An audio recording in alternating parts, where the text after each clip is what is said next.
სურს ვისაუბროთ ისტორიულ კავშირზე, რომელიც პელაგიანიზმის, ჰუმანიზმისა და ინდივიდუალიზმის სოფხედელობრივ პოზიციებს შორის არსებობს.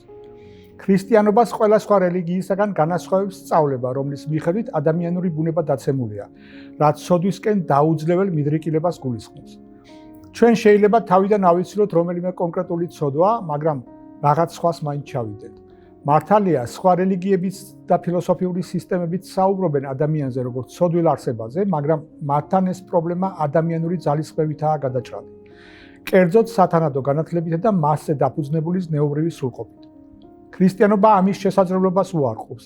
ის აცხადებს, რომ ადამიანის ბუნების დაცემულობის დამღუელი შედეგების თავიდან აცილება მხოლოდ ღმერთის დედამიწაზე მოსვლით გახდა შესაძლებელი. პრობლემა იმაშია, რომ ჩვენ მაშინად ჩავდივართ ბოროტებას, როდესაც მთელი არსებით ვცდილობთ მის თავიდან აცილებას. აკი პავლე მოციქულიც გვეუბნება.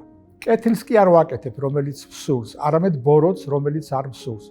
ხოლო თუ იმას ვაკეთებ, რაც არ მსურს, მე კი არ ვაკეთებ მას, არამედ ცოდვა, რომელიც მკვიდრობს ჩემში. რაკი ცოდვას მაშინად ჩავდივართ, როცა არ გვსურს, ის უფრო ჩვენი ავადმყოფობის, უძრულების გამოხატულებაა, ვიდრე წმინდად იურიდიული დანაშაული. ამიტომ წერს იოანე ოქროპირიც, ეკლესია საავადმყოფოა და არა სასამართლო, ის მოგვეცა კურნებისთვის და არა დასასჯელად. ქრისტეს მკვეთრით აღდგომის შემდეგ ინდივიდუალური ადამიანის ცხონება მხოლოდ მისი მიბაძვითაა შესაძლებელი. ამას მოგვიწოდეს პავლე მოციქული. მე მომბაძეთ, როგორც მე ვბაძავ ქრისტეს. ამ მიბაძვის საფუძველი ჩვენში არსებული ღვთისხატებაა, რომლის ელემენტთაგან შეიძლება გამოვყოთ ორი: გონიერება და თავისუფლება. რაკი ცოდვა ავადმყოფობის გამოხატულებაა, მართლმადიდებლური ასკეტური ტრადიცია გონიერების სწორ გამოვლინებას სინანულის აუცილებლობის გაცნობიერებაში ხედავს, როგორც მძივედ დაავადებული ადამიანის გონიერება ვლინდება მკურნალობის აუცილებლობის გაცნობიერებაში. იგივე ლოგიკით თავისუფლების სწორი გამოვლინებაა წმინდა საეკლესიო ტრადიციისადმი მორჩილება, ისევე როგორც მკურნალობის ეფექტურის წინაპირობა მკურნალისადმი ნებაყოფლობით მორჩილებაში მდგომარეობს. თავისუფლების მართებული გამოხატულებაა ასევე მოყვასისადმი მსახურება, რადგან ღმერთმა კაცობრიობა ერთფრთიან ცოცხალ ორგანიზმად შექმნა და მისი წევრების ვალდებულებაა სხვებს ემსახუროს. როგორც ჩვენი სხეულის ყოველი ორგანო მთლიანი ორგანიზმის მსახურებაში პოულობს არსებობის საფუძველს. პავლე მოციქულიც ხომ ასწავლის, ხოლო თქვენ ერთად ქრისტეს სხეულნი ხართ, ცალ-ცალკე კი მისი ასონი. როდესაც ქრისტიანული რწმენის ავტორიტეტი კლებულობს, ადამიანებში პელაგიანისტური ტენდენციები იჩენს თავს. პელაგიანიზმი ადამიანური ბუნების დაცემულობას, ანუ ცოდვისადმი თანდაყოლილ მიდრეკილებას უარყოფს და ასწავლის, რომ მას თავისუფლად შეუძლია სიკეთის კეთება. ეს კი ნიშნავს, რომ ადამიანს ღმერთის დაუხმარებლად შეუძლია სრულყოფილებას მიაღწიოს, როგორც ზნეობრივი, ისევე სხვა თვალსაზრისითაც.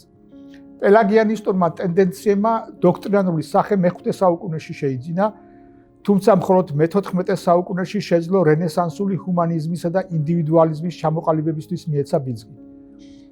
რენესანსული ჰუმანიზმი ღმერთის მსგავსებას ღვთის მადლით განხორციელებად ამოცანად კი აღარ მიიჩნევდა, არამედ მოცემულობად, რომელსაც გამოხატულება ღმერთისთვის შესაფერი საქმეებში უნდა ეპოვა. საავადმყოფოდან გამოწერილ ადამიანებს ავიწყდებათ ძველი ავადმყოფობა და ახალი გეგმების დასახვას იწყებენ, ასე მოუვიდათ ჰუმანისტებსაც.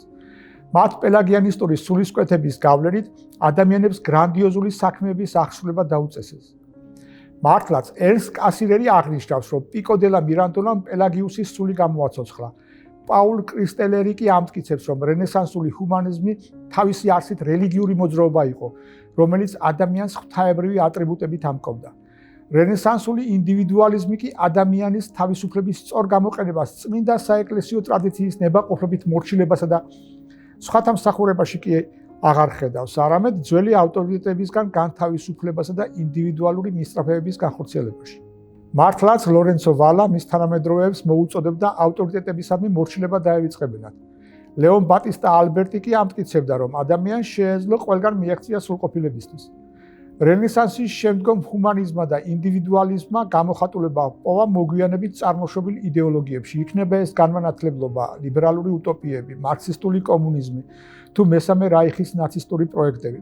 ანუ ყველგან, სადაც ადამიანის თავისუფლებას, რაციონალურ გონებასა და მიწიერი სამოთხის დამკვიდრების მცდელობებს მესიანურ წარმოსილებას ანიჭებენ.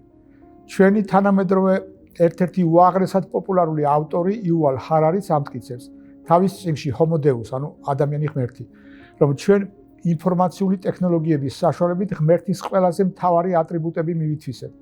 აქ იგულისხმება სხვებზე სრული ინფორმაციის ქონის შესაძლებლობა და მათი სრული კონტროლი.